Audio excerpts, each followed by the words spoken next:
The folly of trade tariffs uh, have long been, trade tariffs have long been tempting, but ultimately it's a flawed tool in economic policy.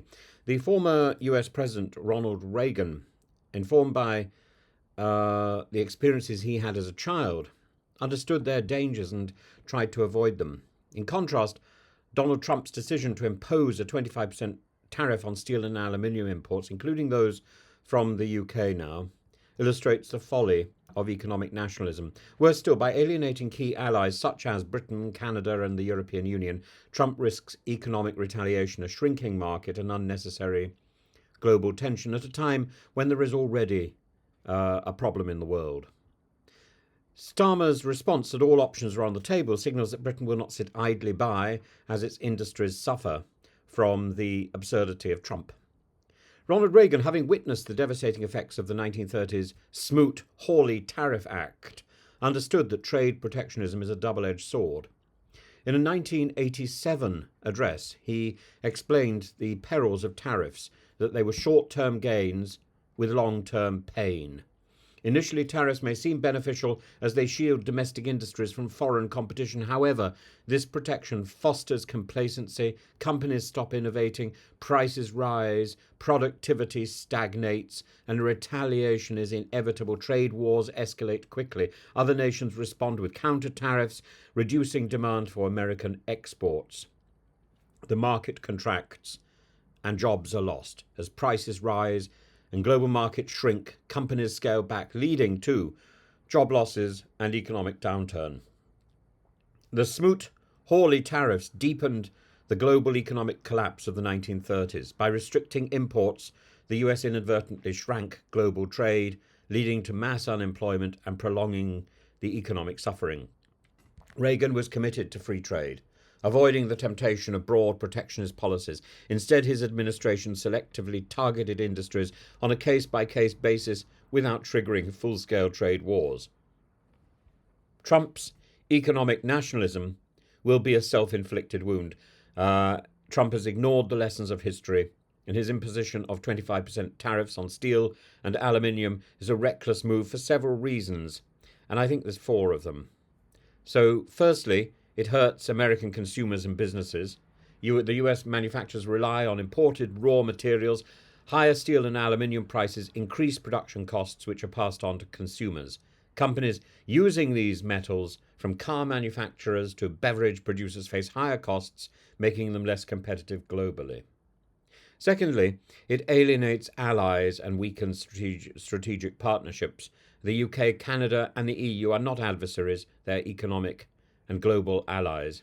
And by treating allies like economic rivals, Trump undermines long-standing trade agreements and diplomatic relationships. Canada and the EU have already responded with countermeasures, and the UK is weighing its options, risking an all-out trade war. Thirdly, retaliatory tariffs mean US exports will become less competitive abroad. It diminishes the market. The EU in particular has targeted products from Republican-leaning states, motorcycles, bourbon, peanut butter, turning tariffs into a political liability. And finally, it threatens the UK's steel industry. The UK exported 180,000 tonnes of steel to the US in 2024, worth £370 million. The British steel industry, already burdened by high energy costs and global competition, now faces additional challenges because of Trump's tariffs. British industry leaders have warned of job losses and of a further decline in manufacturing competitiveness. So Keir Starmer's response and the UK's position has been measured but firm. He's signalled that Britain is considering all options, including retaliatory measures, and his government is also negotiating an economic deal that the US with the US that may include tariff exemptions. However, Starmer faces pressure from within the UK. Industry leaders demand protection. The UK Steel and Aluminium Federation have called for government intervention to safeguard their industries. Unions have sounded the alarm. The Community Union and Unite have warned that thousands of jobs are at risk. And there's political pressure. Opposition leaders such as Sir Ed Davey have argued that the UK should take a tougher stance, mirroring the EU's retaliatory tariffs. While retaliatory tariffs can send a political message, they also risk economic escalation. And if Britain imposes countermeasures, it may harm UK businesses reliant on US imports. However, failure to respond may embolden Trump to impose further restrictions. Ronald Reagan understood that tariffs are a poison pill, one that damages both the instigator and its trading partners. Trump's economic nationalism is short-sighted, harming not just the UK but American businesses and workers, and Keir Starmer's challenge is to balance diplomatic pragmatism with economic protectionism. Britain cannot afford to be passive in this, but neither can it afford an all-out trade war. The best course of action is to continue negotiations, seek exemptions, and work alongside allies like the EU and Canada to pressure the US administration into reversing its stupid policies. Tariffs may seem like an assertion of economic strength, but history proves that they often lead to decline, not dominance.